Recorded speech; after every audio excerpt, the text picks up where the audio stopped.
Munculnya wacana cuti melahirkan 6 bulan membuat para pengusaha di Indonesia merasa pusing. Mereka meminta agar pemerintah dan DPR mengkaji ulang rencana kebijakan tersebut.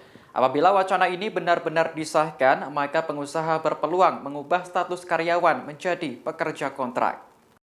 Keluhan ini disampaikan Ketua Umum DPD Himpunan Pengusaha Pribumi Indonesia atau HIPI DKI Jakarta, Sarman Simanjorang.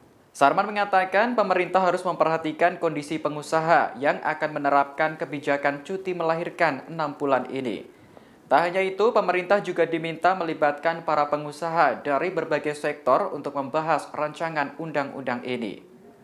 Dikutip dari Kompas.com, Sarman menjabarkan sejumlah poin yang perlu dikaji dan dievaluasi pemerintah sebelum mengesahkan RUU tersebut.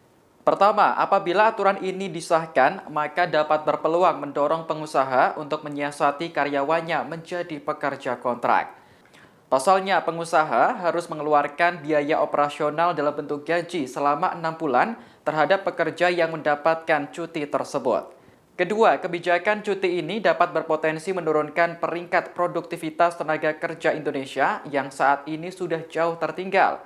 Menurut data dari Asian Productivity Organization 2020, Indonesia menempati peringkat 107 dari 185 negara untuk rata-rata tingkat produktivitas kerja.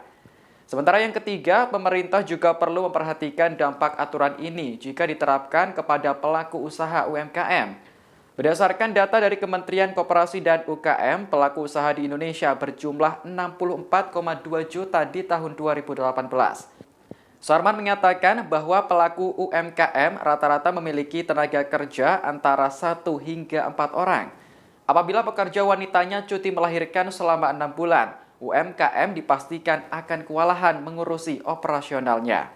Sarman lantas mengusulkan agar kebijakan cuti melahirkan 6 bulan dan cuti suami 40 hari diterapkan di instansi pemerintahan dan usaha kelas menengah ke atas.